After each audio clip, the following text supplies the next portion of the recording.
Salut tout le monde, c'est Hippo et sans plus attendre, on se retrouve avec la suite du cours sur la maquette, enfin du tuto sur la maquette centrale et la collaboration. Alors on s'était arrêté sur le fait d'avoir une maquette centrale avec un fichier local que l'on vient d'ouvrir. Et donc il faut que je vous explique une petite chose. Étant donné que vous avez une maquette centrale avec un fichier local, vous avez la possibilité de faire les deux, c'est-à-dire d'enregistrer votre fichier local et de synchroniser votre maquette centrale à l'aide des deux boutons que vous connaissez, enfin dont l'un vous connaissez très bien, c'est enregistrer. Vous allez alors enregistrer votre maquette locale dans votre fichier local et vous avez synchroniser et synchroniser maintenant. Enfin, synchroniser et modifier les paramètres et synchroniser maintenant. Je vous conseille de passer par synchroniser et modifier les paramètres en premier de toute façon, de façon à pouvoir sectionner les choses suivantes. Vérifier l'emplacement du modèle central, qui est bon pour l'instant, puisque de toute façon il n'y a pas eu de modification d'emplacement. On verra que si jamais il y a besoin de récupérer votre fichier, si jamais vous avez eu quelques petits problèmes, ça sera très facile de récupérer par les fichiers locaux et les sauvegardes dans la maquette centrale, plus les restaurations de sauvegarde. Enfin bref, il y a plein de moyens de récupérer votre maquette qui est buggée, ne vous inquiétez pas. De tous les cas là, vous avez une fenêtre dans laquelle vous avez en tout premier lieu l'emplacement de la maquette centrale, dont ce qu'on vient de discuter depuis 5 minutes. Ceux qui n'ont pas suivi pouvoir recommencer la vidéo depuis le début. Et le fait de pouvoir l'enregistrer en modèle central compact. Simplement, ça va être un fichier plus compact, ça sera plus lent de l'enregistrer parce qu'il va faire plus d'opérations pour la sauvegarde, plus d'algorithmes. Ce que je vous conseille, c'est de ne pas le cocher, tout simplement parce que vous allez gagner 4 mégaoctets sur 12 peut-être, des trucs dans le genre, mais très franchement, on n'en est plus vraiment là lorsqu'on va faire du nuage de points par exemple, ou lorsqu'on va avoir plusieurs maquettes et même d'autres éléments sur le serveur, là où vous êtes. Donc je vous déconseille de mettre en maquette centrale compacte, surtout que ça peut vous entraîner quelques petits problèmes par rapport à ça. Après la synchronisation, vous avez la possibilité d'abandonner les sous-projets et les éléments dans lesquels vous étiez en train de travailler. Donc si vous étiez en train de travailler dans les normes, dans les familles, dans les éléments d'emprunt, dans les sous-projets de vue et sous-projets d'utilisateur, vous avez la possibilité de les abandonner après une synchronisation. C'est très intéressant lorsque vous êtes en train de travailler avec d'autres personnes qui travaillent sur les mêmes familles, sur des familles en même temps que vous, ou sur des éléments d'emprunt en même temps que vous. Enfin, de tous les cas, sur telle chose sur lesquelles vous êtes en train de travailler vous aussi. Ça va permettre de relâcher l'emprise que vous avez sur vos éléments et lui permettre de faire des modifications pour la suite. La modification de différentes, de tous les éléments que vous aviez empruntés, tout simplement. Par exemple, si ici tout de suite je touche à cette fenêtre, que je fais un coup de flèche par la droite pour modifier l'emplacement de la fenêtre, je viens d'emprunter cette fenêtre. La maquette centrale est prévenue que j'ai emprunté cette fenêtre et elle sait que j'ai emprunté cette fenêtre. J'ai donc emprunté dans le sous-projet 1 la fenêtre bidule, qu'on va appeler bidule, parce que j'aime bien ce nom, bidule. Donc la fenêtre bidule a été empruntée. C'est-à-dire que si jamais Hippo 2, qui est en train de travailler sur un ordinateur à côté de moi, qui travaille sur ma maquette centrale sur mon ordinateur avec un fichier local, si jamais il veut modifier l'emplacement de cette fenêtre, il sera bloqué parce que je viens de faire une modification sur cette fenêtre. Tant que je n'aurai pas synchronisé, il ne pourra pas toucher à cette fenêtre. Et tant qu'il n'aura pas rechargé une modification, il ne pourra pas effectuer ces changements lui aussi. Pour arriver à communiquer avec des personnes qui ne sont pas forcément dans les mêmes bureaux, vous avez la possibilité d'effectuer des requêtes de modification qui s'effectuent de façon automatique lorsque l'élément est emprunté et que vous essayez de le modifier. Il vous propose automatiquement de mettre une requête à une personne. Donc là, vous aurez un petit élément qui s'affichera en bas à droite. Et ensuite, donc, lorsque vous recevrez cette requête de modification, vous avez le choix de l'accepter ou de ne pas l'accepter. Et lorsque vous l'acceptez, vous synchronisez votre maquette centrale et lui est informé du fait qu'ils doivent recharger les dernières modifications pour pouvoir travailler sur les éléments que vous venez d'abandonner en fait à votre possession. Vous inquiétez pas, hein, c'est peut être paraître compliqué, mais au final, quand on s'en sert, on finit par trouver ça plutôt simple et plutôt très logique. Ça, franchement, je trouve que c'est quelque chose qui est un élément qui est même très très logique.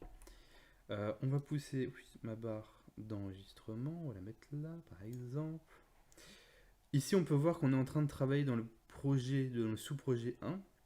Vous avez la possibilité ici, pouf, d'avoir directement le tableau des sous-projets actifs, de savoir qui est ouvert, machin, etc.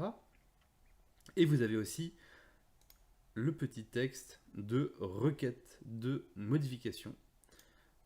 Vous avez vos requêtes qui sont marquées en dessous et les requêtes en attente qui sont marquées en dessous aussi. Vous avez possibilité d'accepter, de refuser, se rétracter à ce niveau-là et d'afficher des éléments, etc., des informations par rapport à ces différentes requêtes de modification. Alors j'essaierai de voir pour la prochaine vidéo pour avoir une deuxième session à côté qui fasse des modifications sur la même maquette. Mais de tous les cas là je vous explique juste le concept et on verra pour le détail pour la prochaine vidéo. Maintenant ce qui se passe c'est que vu que j'ai déplacé la fenêtre bidule, je vais devoir maintenant synchroniser mon projet pour permettre à machin de continuer à travailler et de travailler par exemple sur cette fenêtre si jamais je n'ai pas positionné correctement. Pour ce faire, donc je vais faire l'insynchronisation dont je parlais depuis tout à l'heure avec l'abandon de tous les éléments. Moi j'ai tendance à mettre tous les éléments comme ça, c'est plus simple que de réfléchir à quels sont les éléments que vous allez abandonner. Et vous avez la possibilité de marquer un commentaire par rapport à la synchronisation que vous allez effectuer. Je vous conseille de synchroniser très souvent, donc de ne pas forcément marquer à chaque fois quels sont les éléments que vous avez modifiés. Ça peut devenir très vite lourd, l'écriture des commentaires, et elle ne permet que d'afficher l'historique de façon plus claire et de restaurer des sauvegardes de façon plus facile. Mais de tous les cas, dans l'historique et dans la sauvegarde, vous avez les éléments qui ont été modifiés et l'heure à laquelle ça a été effectué et par quelle personne. Donc si jamais il y a une erreur qui est faite par un de vos collaborateurs à peu près à une date précise, vous pourrez revenir sur les éléments aussi facilement que si ça avait été mis en commentaire, à mon avis. Ceci n'est pas quelque chose à prendre au pied de la lettre, bien entendu. Ensuite, très important, c'est d'enregistrer le fichier local avant et après la synchronisation avec le fichier central. Pourquoi ? Tout simplement parce que si vous ne faites aucun enregistrement depuis 1 heure et que vous essayez de synchroniser avec la maquette centrale, et que votre serveur a décidé de ne pas vous laisser enregistrer votre magnifique travail que vous avez effectué dans la peine et la sueur depuis 1 heure, il va tout simplement pas enregistrer les modifications que vous avez effectuées.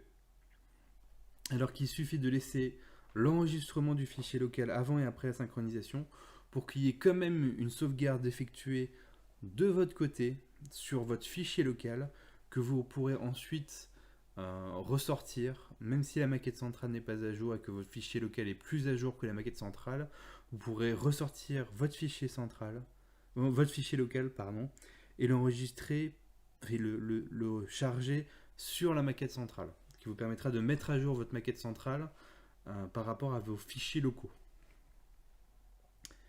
Donc, pas de commentaires, on fait OK. Et là, ça mouline, comme d'habitude.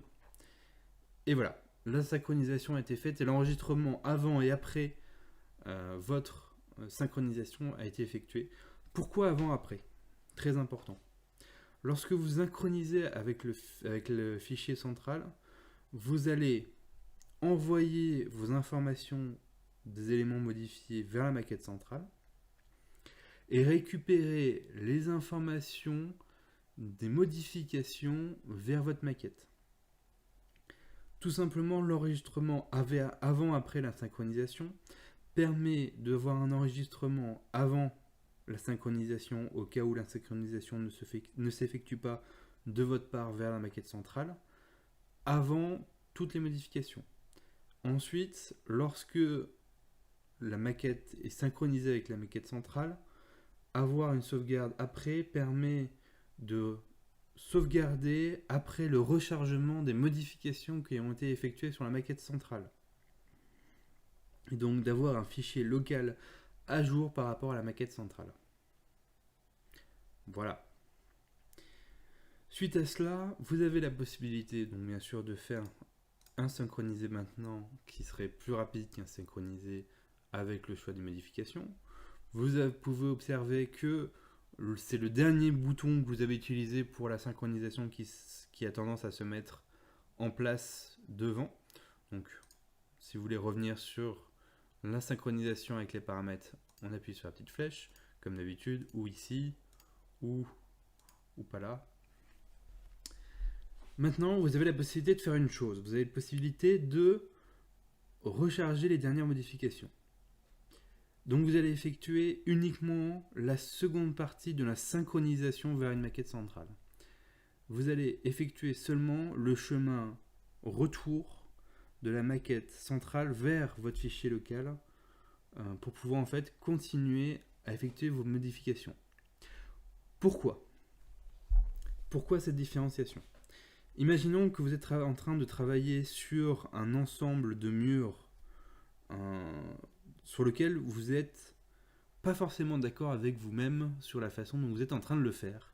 Vous n'êtes pas sûr, vous ne savez pas si ça va être quelque chose qui va être gardé après, vous ne savez pas si vous êtes en train de le faire correctement, ou pour quelconque autre raison qui ferait que vous ne garderiez pas la modification sur laquelle vous êtes en train de faire. Imaginons que on est en train de modifier ce mur et que l'un de vos collaborateurs décide de bouger une des fenêtres de ce mur. Le problème, c'est que l'hôte de cette fenêtre va aussi être récupéré. Non, pardon. L'hôte de cette fenêtre va aussi avoir un conflit lorsqu'il va heurter l'emplacement ou tout autre élément de la fenêtre, vu qu'il est lié à cette fenêtre. La fenêtre dépend de l'emplacement et de la forme de ce mur. Et donc, du coup, vu qu'il a été modifié par un collaborateur, il peut y avoir des changements sur votre mur que vous êtes en train de modifier. Dans ce cas-là, vous vous retrouvez bloqué avec votre mur, dont vous n'êtes pas forcément sûr de l'enregistrer avec la maquette centrale. Vous pouvez alors faire une requête de modification manuelle à votre collaborateur qui a touché à la fenêtre de façon à ce qu'il synchronise avec la maquette centrale. Ce faisant, théoriquement, il ne vous resterait plus qu'à faire une synchronisation avec la maquette centrale pour pouvoir récupérer vos informations sur la maquette, sur le fichier local. Mais vous ne voulez pas l'enregistrer sur la maquette centrale. Vous pouvez alors faire la seconde opération, c'est-à-dire récupérer l'information comme quoi la fenêtre a été relâchée par votre collaborateur et quelles ont été les modifications qui ont été effectuées sur cette fenêtre pour pouvoir continuer votre modification du mur sans enregistrer en maquette centrale. Ensuite, vous avez la possibilité, sans enregistrer, de répondre à des requêtes de modification, bien sûr, comme je viens de dire, sans synchronisation avec la maquette centrale. Pour ce faire, il vous suffit tout simplement d'abandonner vos données en votre possession. Le problème, c'est que vous allez revenir en arrière sur vos modifications avec votre maquette centrale, puisque vous ne pourrez plus enregistrer vos éléments de la même façon. Étant donné que si jamais vous bougez la fenêtre machin ou bidule, je sais plus, vers la droite, et que vous abandonnez votre projet et que votre collaborateur la déplace vers la gauche, la personne qui aura récupéré les données en sa possession, en fait, effectuera la dernière modification qui sera enregistrée avec la maquette centrale. Voilà, donc ça c'était deux petits tutos un peu lourds, j'en ai conscience, sur la maquette centrale, mais c'est quelque chose d'assez important à comprendre. Si j'ai pas été assez clair, n'hésitez pas à le mettre en commentaire de la vidéo ou de la vidéo précédente. Je n'hésiterai pas à refaire ce tuto jusqu'à ce qu'il soit le plus compréhensible possible et compréhensible par tous.